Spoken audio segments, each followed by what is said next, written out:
Il était une fois 3 taureaux de 3 robes différentes, noires, rouges et blanches. Ils s'engraissèrent au point que chaque habitant du village voulait en faire sa propriété. Un jour, les 3 taureaux se mirent à discuter. Comme nous sommes aussi gras, il est temps de trouver des moyens de nous protéger contre les hommes. Car l'homme n'a pas de force, il est petit, mais doté d'une grande intelligence, dit l'un des taureaux. Les hommes peuvent décider un jour de nous immoler. Donc, quittons le village et réfugions-nous dans la forêt. Là-bas, on sera en paix, dit un autre taureau. Ils prirent ainsi la décision d'aller s'installer au cœur de la forêt et y vécurent paisiblement pendant quelques semaines. Un jour, surgit un lion qui fut stupéfait à la vue de ces bêtes bien grasses. « Ce n'est pas possible! Je n'en crois pas mes yeux! Comment 3 taureaux aussi gras peuvent vivre dans la forêt sans berger et sans propriétaire ?» se dit-il. Le lion s'approcha des 3 taureaux, mais il ne pouvait rien contre eux, car à eux 3, ils étaient d'une force extraordinaire.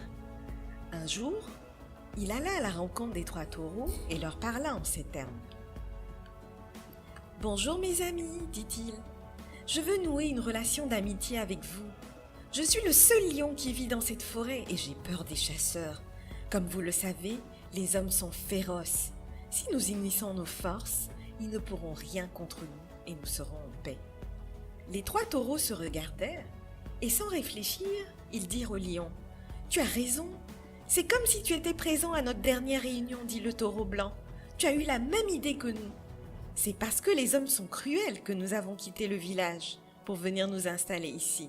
Soyons unis. » À partir de ce jour, les taureaux et le lion décrétèrent l'union sacrée.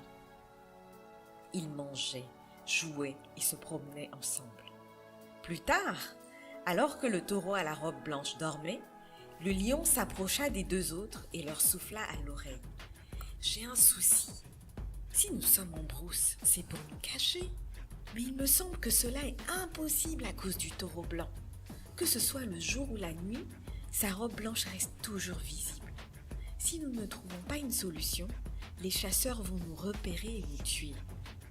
Laissez-moi l'éliminer avant que nous ne nous fassions repérer. » Puisque c'est ainsi, il faut l'abattre, consentirent les taureaux rouges et noirs. Ainsi, le lion s'attaqua au taureau blanc et le tua.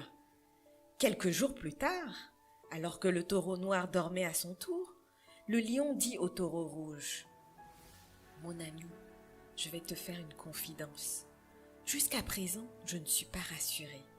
Les chasseurs pourraient toujours nous repérer à cause du taureau noir. Si on le tue, ce sera une protection totale pour nous 2. Personne ne pourra nous retrouver. » Le taureau rouge acquiesça. Sans attendre, le lion bondit sur le taureau noir et le tua. Il ne restait plus que lui et le taureau rouge dans la forêt.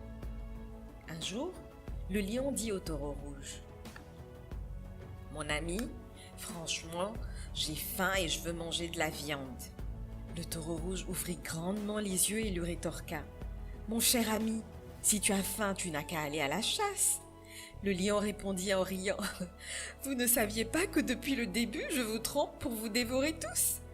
Tu penses que je suis idiot au point d'aller chasser alors que tu es là ?» Le taureau rouge comprit que c'était à son tour de subir le même sort que ses 2 autres compagnons. Et il dit « Oh non! C'est pour cette raison que tu as noué une amitié avec nous? C'était pour nous abuser et nous anéantir l'un après l'autre? » C'est ainsi que le lion bondit, lui brisa le cou et le dévora. Comme dit l'adage, autant l'union fait la force, autant la discorde expose à une prompte défaite.